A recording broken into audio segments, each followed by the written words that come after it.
Are you a deviant? You know, like those of us who binge watch serial killer programs, laugh at the stupid shit people do, and revel in anything adult? Well, you found your people. Join us as we crack open the door to the padded cell and release the insanely stupid, the weirdly wonderful, and those who choose to live outside societal norms. We'll delve into the strange, the macabre, the sexy, and the outrageous. So, if you're a deviant, then you have your place with us in the padded cell. Hello and welcome to episode 56 of the Padded Cell podcast. Hope you're all good. Are you good? Very Always. well. Very, very good. We're all just getting biscuit out of our teeth. We've all just been eating biscuits. I'm like, come on, let's get on with it. We're picking crumbs out of our teeth. So this will be going out on the 10th of October. Fucking October, man. My birthday soon. It is your birthday soon, isn't it? Yeah. It's spooky month. Officially spooky month. Season. Spooky season. I'm well in my pumpkin spice element. Oh yeah, you've got pumpkin spice candles going at home now. No, I don't like the candles. Oh, I love the candles. No, because my migraines and stuff, I have to be really careful, like what smells I can burn. Are you like that with plugins and stuff? Yeah. No way. Everything just kicks My off. stepmom used to be like that. Although she's silly, she hasn't smoked me for 5 years. So no, it has to be like Oh, my dad. clean, fresh, like linen Okay. and stuff. I'll burn okay. lavender. I quite like the linen fresh stuff. So that was a little bit of biscuit. So, 10th of October, that's also, she surely doesn't even watch this. My friend Andrea, that I went to school with, junior school, you know, when certain dates just stick in your mind. Yeah. I haven't really seen her for years. She's on Facebook. I don't really go on my own Facebook very much. But her birthday's the 10th of October. I remember it from junior school. I don't know why. I remember that date. So, Andrea, if you watch, happy birthday. And you'll know who you are. I don't need to say your surname because you know me and all that. Because your name's Andrea and it's your birthday. Well, there's lots of other Andreas, but not me that went to school with me. So in 1969, on the 10th of October, the soundtrack to Jesus Christ Superstar was released. What's funny about that? No. Is that because I'm about to say, what's Jesus Christ Superstar? And you're going to go, I don't know what that is. Not fucking Never clue. seen it. Do you know what it is? I've heard of it, I've never seen it. Is it a musical about Jesus? Loosely. Okay, yeah. So it's a musical by Andrew Lloyd Webber, and it's one of the longest running musicals. Obviously, not just on the West End, it's been all around the world. And it's one that Jimmy will not go and watch. He's like, no, it's religious. It's not fucking it's got Jesus in it. It's not that religious, Jim. It's got to be. It's got Jesus in it. He makes a fair point. But what it is, assume. what it actually is, it's not. It is the story of Jesus and his last days and getting crucified and everything. I don't mean to sound so blasé, but I haven't got a lot of time, so. What it actually is, it's the story of a friend's betrayal, really. Judas. Cunt. And Jesus at the end, he was betrayed and he was also denied. He was denied 3 times. Denied. Yeah. By Thomas, I think. We love Fucking it. I'm dredging my brain for my religious knowledge that my dad rammed down my throat as a child. Pardon? I think. Oh my God. What is wrong with you? I don't know. Ryan? I think it's because I'm doing Really it top. made a really dark joke.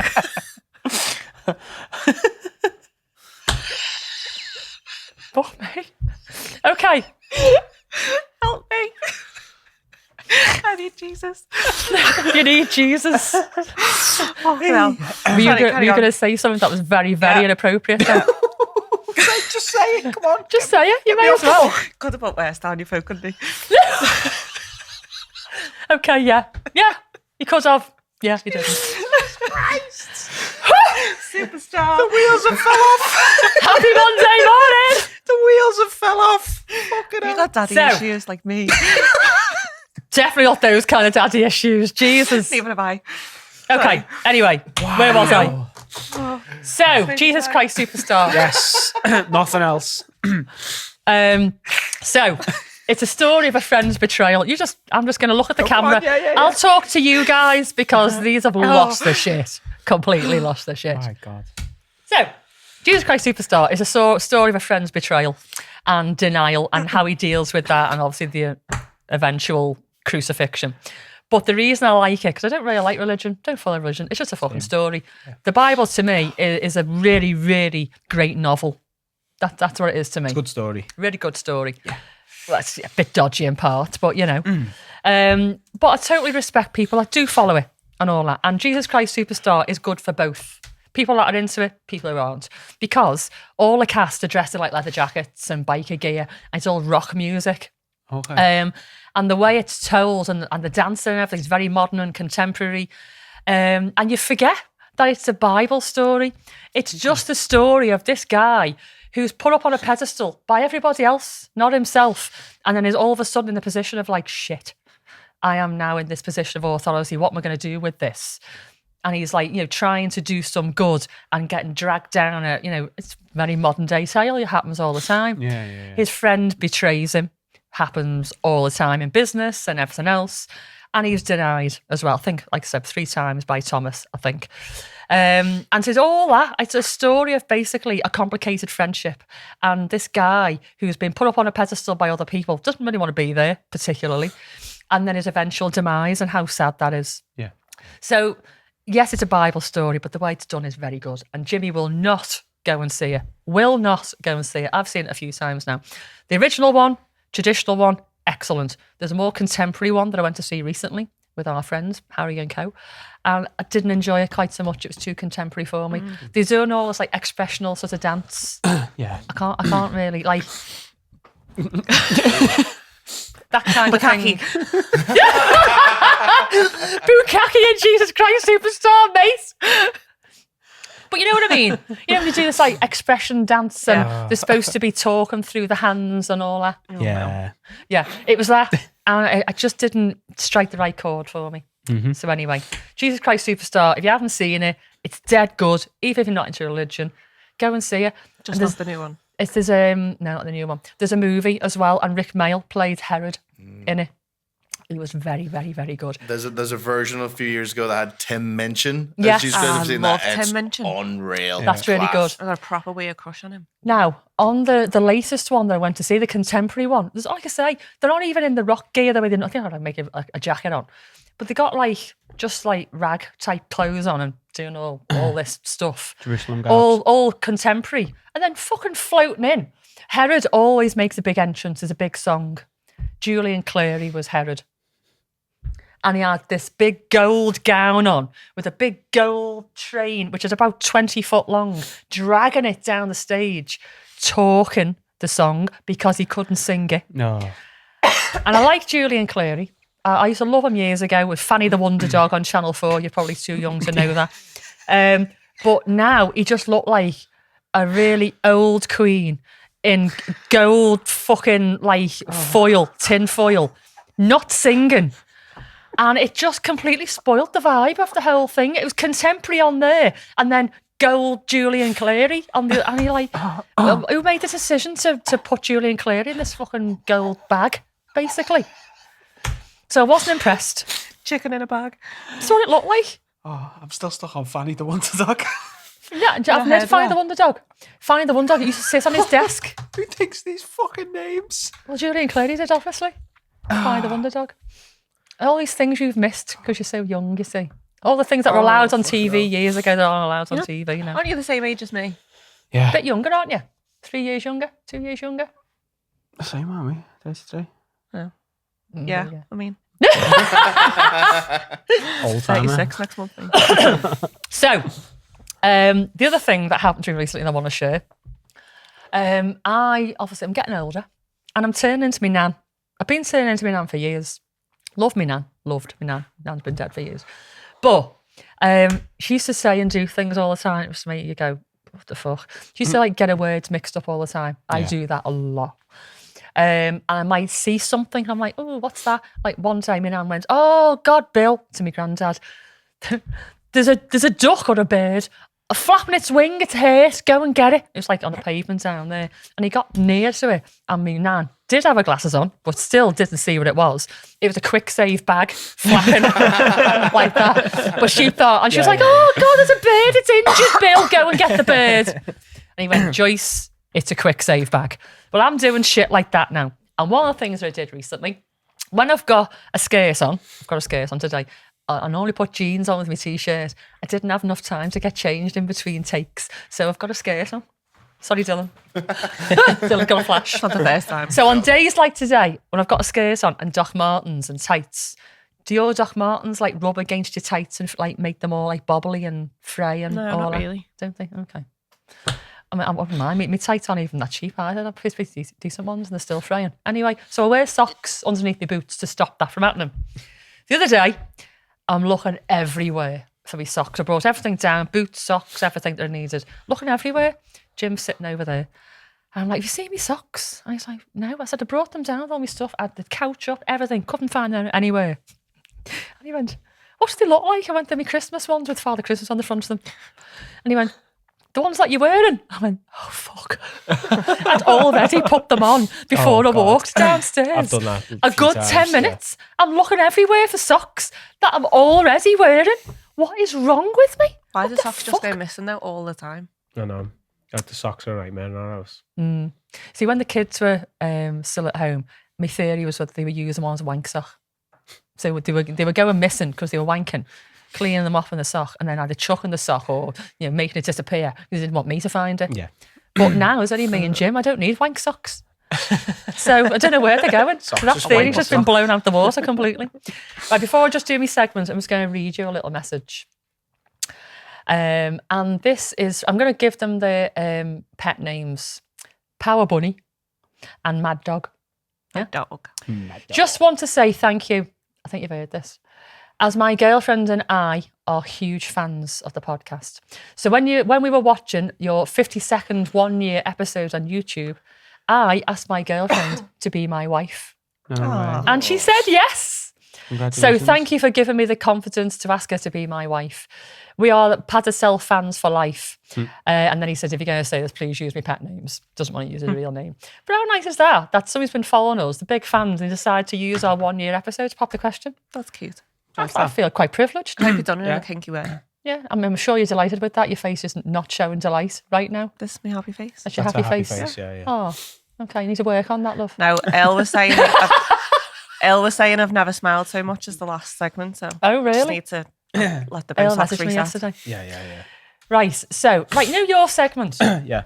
Do you think it's gonna be like 15 minutes? Probably. Will be. Do you know what? I'm going to forfeit my segment today because you've put a lot of work into this segment today. I'm going to let you take control of this segment. Yeah. I'm just winging it today. So, Rai, what have you got for us, kid? Desk lifted up. So I've seen a few clips on this in the past, and I've always been interested in it because I've always got a huge interest in snipers and war and fighting and battles and stuff like that. So what I'm going to do my segment on is, he's been nicknamed the deadliest sniper in history. His name is Simo Häyhä. And he's been nicknamed the White Death. So often on this podcast, we'll normally talk about people who should have a film made about them or something like that. And this guy, there might be one out there. I haven't seen it. A budget one, maybe. Maybe. But I feel like it makes such a fucking good film. And there's a lot of films on snipers and stuff like that. I think I've seen them all. Because again, I'm fascinated. And when I was a teenager, I always wanted to be a sniper. Yeah. It's the only thing I had to think of. And it's still now like one of the main things. I think it's funny though, as a kid, most people want to be like, a teacher, a policeman, or astronaut. You want to be a sniper. Yeah. It says an awful lot about your character, doesn't it? Even back then, damaged goods and all that. There you go. There's a movie. That's a biography. That's just a YouTube video. So Nancy's just found something on YouTube. Is it an actual film? Apparently. Okay. Carry on. While Nancy's reading, you carry on. So he was born in a place called Rautjärvi in Finland, which was close to the Russian border, and I was on the 17th of December in 1905. It was a rural part of Finland, so he spent most of his days just hunting, mostly like on a farming background. But obviously you can imagine it's just pure wilderness. That's where he spent his years. Now, by the time he was 20, he completed his mandatory military service and he'd been promoted to corporal. He was honourably discharged. It didn't say why. Maybe he just wanted to leave, or he'd done his time or whatever. And then somewhere in between, he was farming, hunting, but he was also doing a lot of skiing and shooting competitions. So he was a biathlete. That's what they call them, isn't it? Yeah, when they do two things. Yeah. So I've seen the races on the Winter Olympics every now and then. They ski like a big course and then they stop, shoot. So he must have been one of them. And then November 30th, 1939, Soviet Union declares war on Finland. Yeah. Because obviously with them being right next door, Soviet Union wants a bit more territory. So when the call to arms came, Simo answered the call and joined the 13th Regiment. Now, obviously, Finland was massively outnumbered by the Red Army. Yeah. So rather than just fighting them in a head-on battle, what they opted for was hit-and-run tactics. With it being winter in Finland, everywhere online says the snow was about 2 meters thick. Go away. Mm-hmm. 2 meters? That's like unthinkable. I know. Like, that's above. It's bigger than a person. Yeah.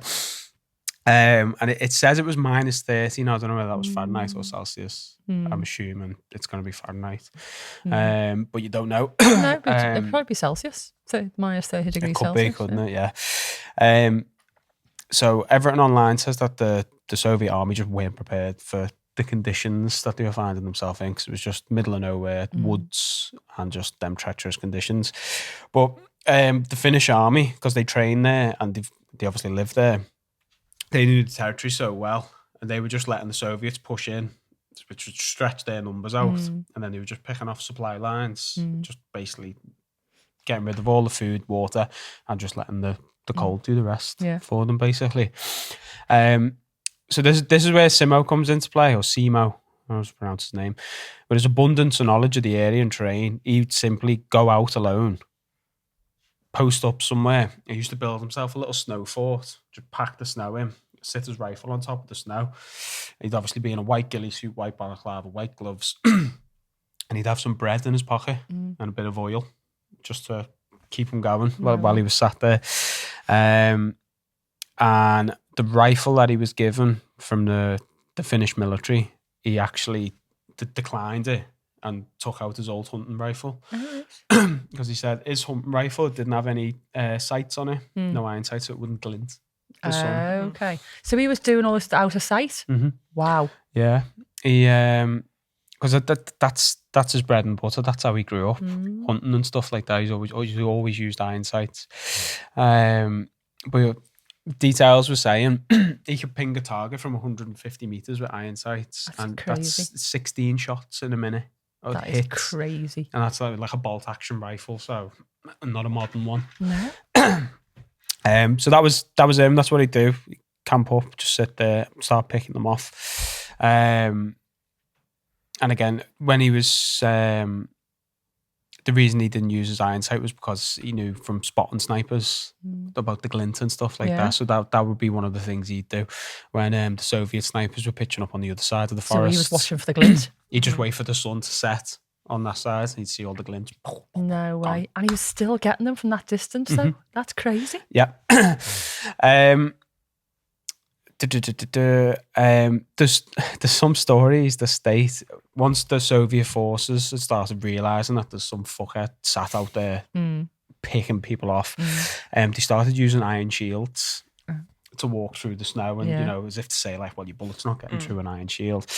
But the stories state that Simo was so clever, he just used to shoot them in the knees. Oh, right, okay. Just used to kneecap them. Yeah, and just let the cold take them. But also still, getting his kneecaps from that distance without the sight. Yeah, 100%. So after all that, the Russian propaganda labelled him Belaya Smert, which is translated into the White Death. Say that again. Belaya Smert. No, you did it with an accent before, didn't you? Belaya Smert. On February the 17th in 1940, which was just 80 days after the Russian invasion, Simo was proclaimed Hero of Finland by the Finnish government and was awarded the Kolar Cross.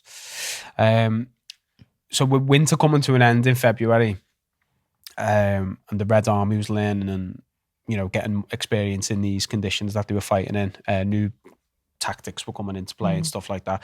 The Red Army started advancing because the Finnish didn't have the cold weather and the conditions on their side. As we started evening out, and then obviously numbers just eventually started pushing in. Unfortunately, though, on March the 6th, Simo was hit with an exploding bullet to the jaw. Oh, blew his jaw off. He was dragged to the hospital by his comrades and he spent several days in a coma. But when he awoke on March the 13th, peace had been signed. Oh, really? Oh, so he woke up to peace. He woke up and the war was over. Did he survive then? He did. Oh, did he? Without a jaw? So it must have grazed him and exploded. Sort of. There is a picture of him with a big, like, swollen, misshapen jaw. But he survived, and all the records say that. Other than that, perfect health. Wow. Perfect health. So over the course of, say, 100 days, the Soviets had gained 25,000 square miles of territory, but they paid a heavy price for it. Yeah. Estimates say they reckon they lost about 130,000 lives. The Russians? But that's just estimates, and it could be as high as... 129,000 this fella picked off by the sound of it. Yeah. 200. It could be as high as 250,000, they reckon. Wow. So somewhere in that range, and all that for 25,000 miles of territory. So yeah, Simo lived, but he couldn't return to his home because the Soviets had took that. Oh, okay. Yeah. It was occupied then. Yeah, so he lived so close to the border that they took that. But it's a good thing he did because he knew the territory so well. And he just pitched himself up and away he went. Yeah. And yeah, he lived until 2002. Go away. So he was in his 97, 90s? I think it was. Yeah. Oh, wow. What's he doing the rest of his life, do you know? He just, they just say he lived peacefully. So he must have just went back to farming. Because he was young, wasn't he, when he was conscripted? Yeah, so he was 20. By the time he was 20, he was corporal. Yeah. It doesn't give him much of a time frame. I didn't read much of a time frame, but he said he was honourably discharged. So he must have just thought, oh, fuck this, I'm going back to farming. 1939 is when the Soviets invaded, so he would have been 34. Yeah. When that started, and then because the invasion only lasted less than 100 days, and his official record for those 100 days was 505 kills. Go away. But that's just confirmed. 505 confirmed. This could be there more. Could be more. Yeah. In 5 days? 100. 100 days. Sorry, okay. 100 days. Yeah. I say, fuck, that's a lot of killing. Busy day. Did he sleep? Busy day, yeah. And there's records saying that on one of the days he's done 45 in a day. Crazy, that, isn't it? Fucking mental. Just laying in the snow. But he used to... Yeah, I was reading something saying he used to build the fort or the snow bunker or whatever in such a way that when he shot his rifle, there'd be no recoil. So he used to pack snow, put the rifle on, and then pack snow over the top, so that when it's shot, the rifle would just not move. There'd be no dust or nothing that'd give him away. So was he immortalised in Finland? Was he made a hero or he was granted, he was given the cross and everything like that. I didn't read much more after that, to be honest with you. Once he said he'd live peacefully until 2002, but I imagine, or I'd like to think, there'd be a statue of him somewhere. Considering he was declared such a hero by the Finns. But it's such a fucking amazing story. I wonder how it makes you feel when you've been trained to be a sniper, to take people out. People who are just like you, but on the other side, just fighting a war for your country. I wonder how it must make you feel when you're literally picking off people like that. I couldn't do it. It's your job, innit? I still couldn't do it. Yeah. That's one of the first questions you get asked when you go for an interview in the forces. Well, yeah, I've said before, I went for an interview, passed my aptitude test and everything, and they were saying, at the time, it was a Gulf War, and women were going to the front line. I was like, yeah. So you will be in battle, and I said, so I could die? And he went, well, yeah. And it was the first time ever it hit me. I'm like, how fucking stupid was I? But the thought of hurting anybody in that way with a knife or anything, I just couldn't do it. Yeah, I suppose it's slightly different when you're a sniper as well, because you've got the distance. You've got your scope. You can see them. Yeah. You're having a good look at them, aren't you? Gone. But yeah, it's impersonal yet personal. Yeah, isn't it? Yeah. I just don't know how I ever could do that. To be honest, I'd just pick people off, even if I was in a war situation. And if I was being attacked, I'd defend myself. Yeah. But just picking people off at a distance, and I know he was doing it for the right reasons, and I was just doing, what does it do to that? What does it do to you? How does that make you feel? Yeah, probably, yeah. You know, at the end of the day, the soldiers on the other side, they've got sniper rifles as well, you know, but they've probably lived a very similar life to him as a kid, always wanting to, you know, fire a sniper rifle and all that. Yeah. They've been born, they've got a family, they might have kids or brothers and sisters and all that. And there you are with your sniper rifle, just following them around, waiting for the right moment to just pick that person off. There was a story of this Simo, Special person can do that. who, again, once the Russians had got onto him, we're like, shit, there's some fucking, they got most of Russia's best snipers and positioned them in the trees and told them to, you know, sit there and wait for the White Death. And Simo just outweighted them. Crazy that, isn't it? All them snipers, Russian snipers. Yeah, and he so popped like, them all off. obviously the Russian snipers were popping Finns. So Simo knew somewhere out there's a sniper. Apparently he just used to wait for the sun to dip down low enough. He'd see the glint in the scope, bang. Mad that is. Or he'd simply outweight them. And when they were going back to camp or wherever, it could be 2-3 days. As soon as he stood up to go back, bang. So he was just patiently waiting, wasn't he, for the right moment? Yeah. With his bread and oil. Yeah. Crazy. What a guy. So good. Yeah. I was proper fanboying when I was reading it. Yeah, I love things like that. I love stuff like that. Yeah. It does make me think, though, you know, when you're in that situation, it's hard. Not everybody could do that. Yeah. Could you do that? I'm not saying you're a bad person if you could, because obviously you're... I think I could. I could do that. I've thought about it a lot my whole life. But it's no. It's easy to think about and think, yeah, I can do that. Yeah. Until you're lay there with a trigger in between your fingers and someone's facing your scope. I don't know whether it's because I'm just older now. When I was younger, I think I'd be like, yeah, I can do that. Well, I was going to go in the RAF, wasn't I? Yeah, I can do that. No problem at all. And a little bit more impersonal. But I don't know. I just think as I get a bit older and you're more of where your mortality and all the people that you've met who've lived and died, you've lost a lot of people. I've lost a lot of people along the way, friends and all the rest of it. And then you see babies born and babies who grow up to be adults and I've got a life. I just sort of see people now more than it's just a person. You know, they've been born, they've got a mum and dad, and they've got a family and a life. And it doesn't matter what side you're on. I know it's a war. I just don't think I could take somebody's life like that, knowing that, you know, they're a person too. Yeah, I get that. And I'm not saying that people that do it are wrong, unless like serial killers. But, you know, if it's your job and you're in a war situation, it's kill or be killed a lot of the time, isn't it?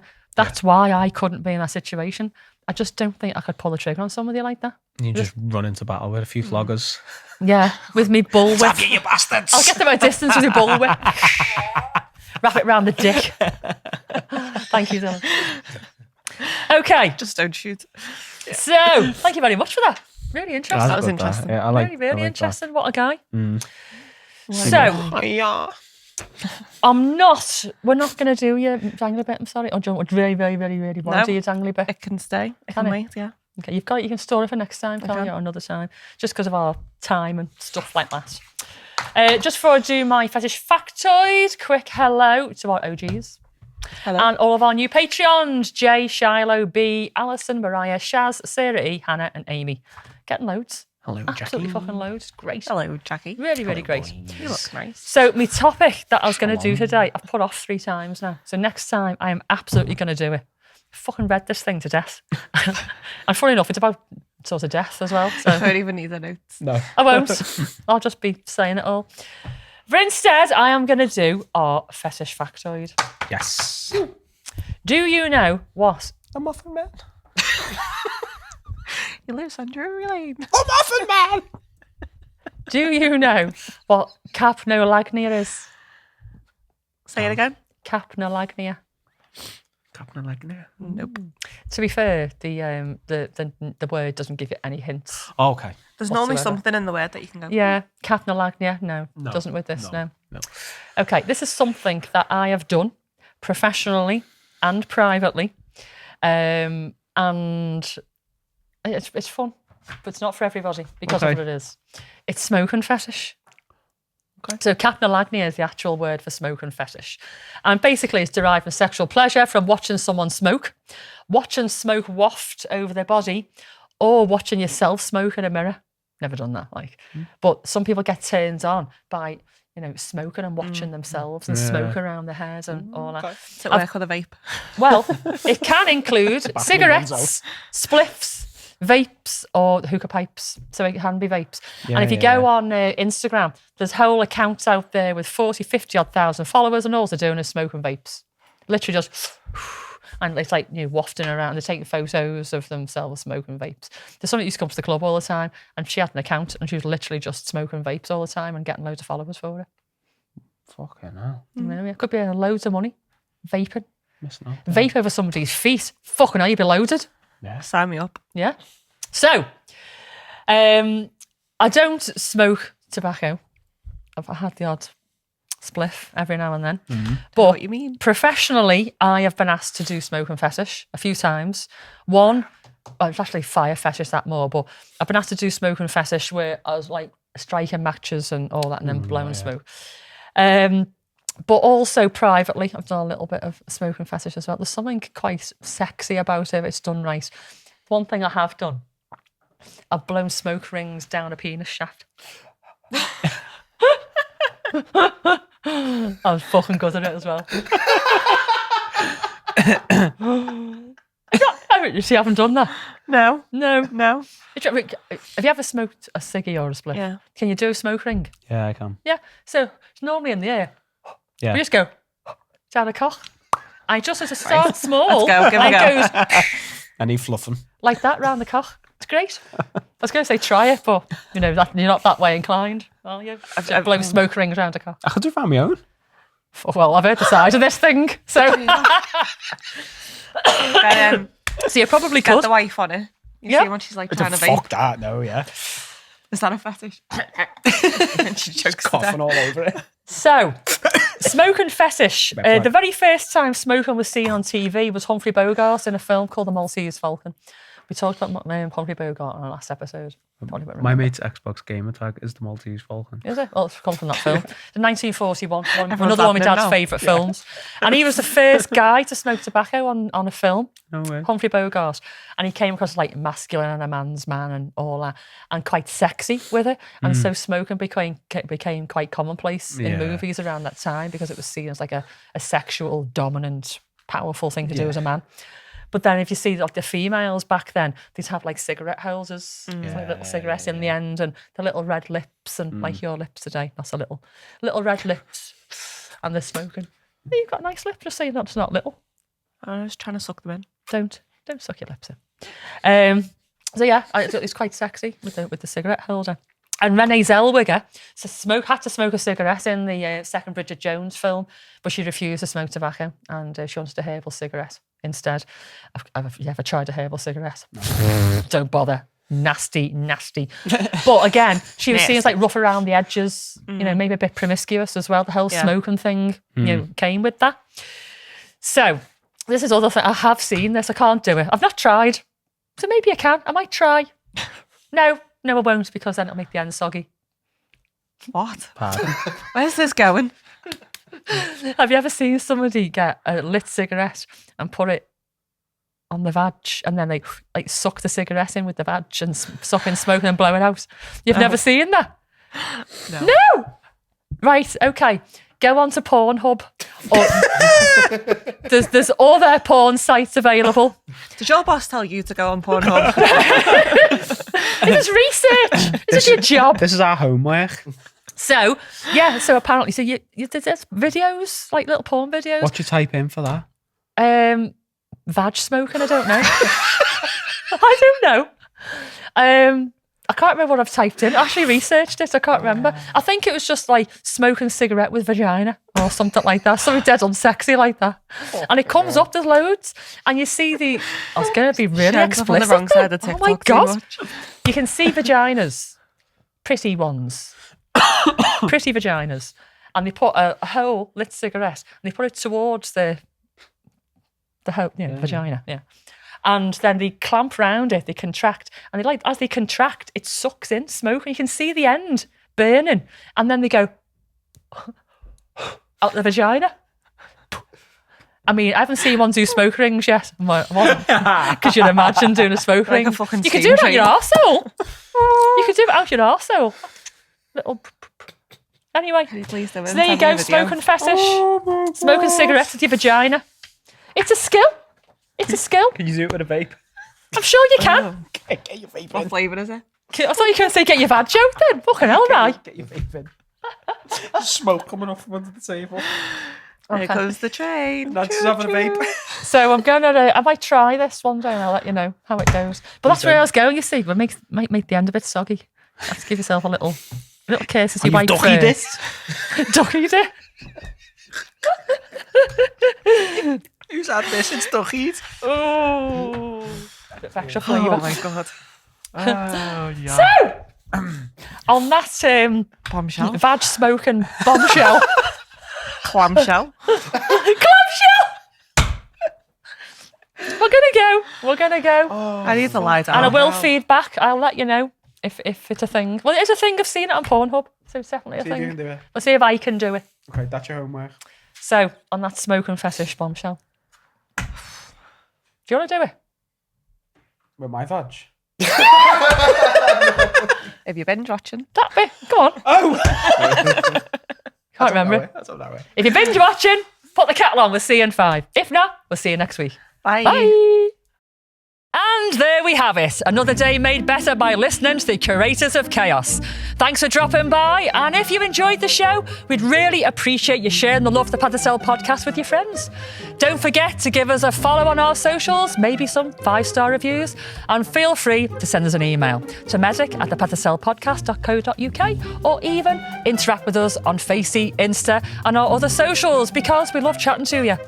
Make sure you stop by next week because, as Bowie says, I don't know where I'm going next, but I promise it won't be boring. Catch you soon.